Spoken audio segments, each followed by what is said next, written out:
రే బావా, నీ పిల్లని నేను ఎత్తుక్కుంటూ వస్తుందిరా. ఎక్కడున్నావు?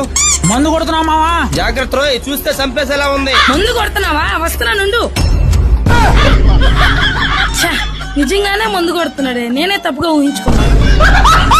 మన ఇద్దరం బాగున్నామని విడగొట్టాలని ఏదేదో చెప్తుంటారు, అవన్నీ నమ్మకు నువ్వు. నిజమేనండి.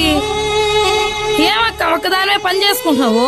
మా ఆయనకి ఆరోగ్యం బాగలేక హాస్పిటల్ పోలయ్యాడమ్మా. లక్షల్లో అప్పులు పోలైపోయాయి. నేనే ఏదో ఒక పని చేసుకుని పిల్లల్ని చదివించుకుంటున్నా. అయ్యో పాపమండి, ఇంత చిన్న వయసులో అప్పులు పాలయ్యారు. ఎలా బతుకుతారో ఏమో. మీకేమైనా అలా అయితే నా పరిస్థితి ఏంటండి? నువ్వేం బాధపడకే. మన ఇంట్లో ఎవరికేం ఆరోగ్యం బాగాలేకపోయినా గానీ అప్పులు పాలవకుండా హెల్త్ ఇన్సూరెన్స్ తీసుకోన్నానే. హెల్త్ ఇన్సూరెన్సా? ఎందుకు మీకు పదే పదే ఇంతలా రిక్వెస్ట్ చేస్తున్నానంటే, ఏదైనా తిరిగి తీసుకోవచ్చు గానీ మనకు ఆరోగ్యం బాగాలేక ఒక్కసారి హాస్పిటల్ పాలైతే ఈ హెల్త్ ఇన్సూరెన్స్ తీసుకుందామన్నా గానీ ఛాన్స్ ఉండదండి. మీ చుట్టుపక్కల మీరు గమనించుంటారు, హాస్పిటల్ పాలయ్యి ఆ అప్పులను తీర్చుకోవడానికి జీవితాంతం కష్టపడే వాళ్ళని చూసే ఉంటుంటారు. అందుకే మీ అందరినీ రిక్వెస్ట్ చేస్తున్నాను, దయచేసి ఒక హెల్త్ ఇన్సూరెన్స్ అయితే మీ ఫ్యామిలీ కోసం తీసి పెట్టుకోండి. ఈ ఇన్సూరెన్స్ అనేది మనకు ఉండింది అనుకోండి, ఎటువంటి టెన్షన్ లేకుండా ప్రశాంతంగా అయితే పడుకోవచ్చు. ఫర్ ఎగ్జాంపుల్, నేనే ఒక బైక్ మీద వెళ్తున్నాను అనుకోండి, నాకు ఏదైనా అనుకోకుండా ఒక పెద్ద యాక్సిడెంట్ అయ్యి సడన్ గా ఒక 10 లక్షల రూపాయలు ఖర్చు పెట్టాల్సిన పరిస్థితి వచ్చినప్పుడు అప్పటికప్పుడు 10 లక్షలు అంటే నా ఫ్యామిలీ భరించడం కూడా కష్టమే అండి. అందుకే నేను రైల్వే ఇన్సూరెన్స్ ఉన్నప్పటికీ పర్సనల్ గా ఒకటి ఖచ్చితంగా ఉండాలని చెప్పి నా ఫ్యామిలీ మొత్తానికి ఒక హెల్త్ ఇన్సూరెన్స్ అయితే తీసి పెట్టుకున్నాను. మార్కెట్ లో మీకు ఎక్కడైనా సరే ఈ హెల్త్